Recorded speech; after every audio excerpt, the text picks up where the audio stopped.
అమ్మాయి ఎంత చదువుకున్నా, అమ్మాయి ఎండీ, డీఎం చేసినా, అమ్మాయి సాఫ్ట్‌వేర్ ప్రొఫెషనల్ అయినా, అమ్మాయి చార్టర్డ్ అకౌంటెంట్ అయినా, అమ్మాయి యొక్క ప్యాకేజ్ 3,00,000 నుండి 30,00,000 వరకు ఉన్నా, పెళ్లి చూపుల్లో ఈ అమ్మాయిలందరూ కూడా ఎదుర్కొనే ఒక ప్రశ్న ఉంటుంది. ఆ ప్రశ్నే, "అమ్మాయి నీకు వంట వచ్చా?" ఈ యొక్క ప్రశ్న జెండర్ స్టీరియోటైప్‌ని రిఫ్లెక్ట్ చేస్తుంది. అమ్మాయి అంటే వంట చేయాలి, పిల్లల్ని కనాలి, కుటుంబ వ్యవహారాలు చూసుకోవాలి, భర్తను బాగా చూసుకోవాలి, అత్తమామలు బాగా చూసుకోవాలి. ఇవే ఇది జెండర్ స్టీరియోటైపింగ్. అబ్బాయి అంటే ఉద్యోగం చేయాలి, అమ్మాయి అంటే వంట చేయాలి.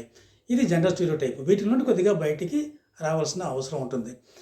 ఈ మధ్య మా మా తెలిసిన వాళ్ళు పెళ్లి చూపులకు వెళ్ళారు. అక్కడ కాబోయే అత్తగారు కాబోయే కోడల్ని "నీకు వంట వచ్చా?" అని అడిగింది.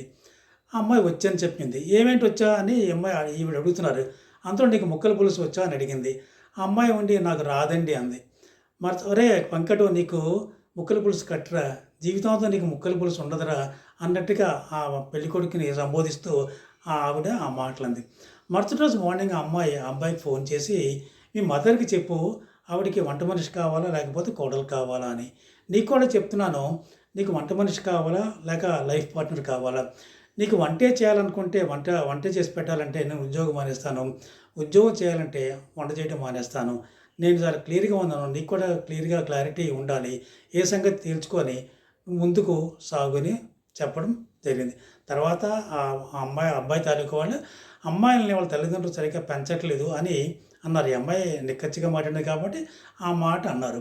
జనరల్‌గా స్టడీస్ ఏం ప్రూవ్ చేసినాయంటే అమ్మాయిలు ఎంప్లాయిడ్ వుమెను అలాగే ఎంప్లాయిడ్ లైఫ్‌లోను అలాగే పర్సనల్ లైఫ్‌లో కూడా 2 రంగాల్లో కూడా బాగా రాణించారు. వాళ్ళు చక్కగా రెండిటిని సమతౌల్యం పాటిస్తూ చాలా బ్యాలెన్సింగ్ వర్క్ చేసి 2 రంగాల్లో కూడా ఉద్యోగంలో కూడా మంచి ప్రమోషన్స్ వచ్చి బాగా రాణించారు. అలాగే కుటుంబ రంగంలో కూడాను వాళ్ళ యొక్క భర్తను చూసుకోవటంలో కానీ, లేకపోతే పిల్లల్ని చదివించుకోవటంలో కానీ, మిగిలిన బాధ్యతలను కూడా డొమెస్టిక్ లైఫ్‌లో ఏమేంటి బాధ్యతలు ఉన్నాయో, ఆ బాధ్యతలన్నిటిని కూడా బాగా నిర్వర్తించారు. 2 రంగాల్లో కూడా బాగా రాణించారని బోలెడు స్టడీస్ చెప్తూ ఉన్నాయన్నమాట. అందువల్ల ఇప్పుడు వాళ్ళకి వంట వచ్చా అన్నది పెద్ద మ్యాటర్ ఏం కాదు. ఇంకోటంటే స్ట్రెంగ్త్స్ పర్స్పెక్టివ్ అని అంటూ ఉంటాము. స్ట్రెంగ్త్స్ అంటే అవతల వాళ్ళ స్ట్రెంగ్త్‌ని చూడాలి తప్ప వీక్‌నెస్‌ని చూడకూడదు. అత్తగారు కోడలో స్ట్రెంగ్త్స్ ఏంటి? కోడలు బాగా చదువుకుంది, పనిమంతురాలు, ఏవో ఒక స్ట్రెంగ్త్స్ అన్ని చూసుకోవాలి తప్ప, వాటి మీద ఫోకస్ చేయాలి తప్ప, ఆవిడకి వంట వచ్చా, వంట రాదు అని ఎప్పుడు ఆవిడ అనకూడదు. అలాగే స్పౌసెస్ ఇద్దరి మధ్య కూడా లైఫ్ బాగా సాగాలి, క్వాలిటీ ఆఫ్ లైఫ్ బాగా పెరగాలి అంటే ఇద్దరు స్పౌసెస్ కూడా అవతల స్పౌస్‌లో ఉన్నటువంటి స్ట్రెంగ్త్స్ మీద కాన్సంట్రేట్ చేయాలి తప్ప, వాళ్ళలోని వీక్‌నెస్ మీద ఎప్పుడు కూడా ఫోకస్ చేయకూడదు.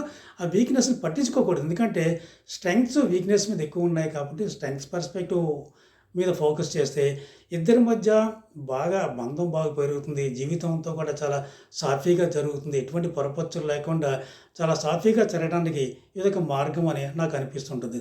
Thank you very much for watching this video.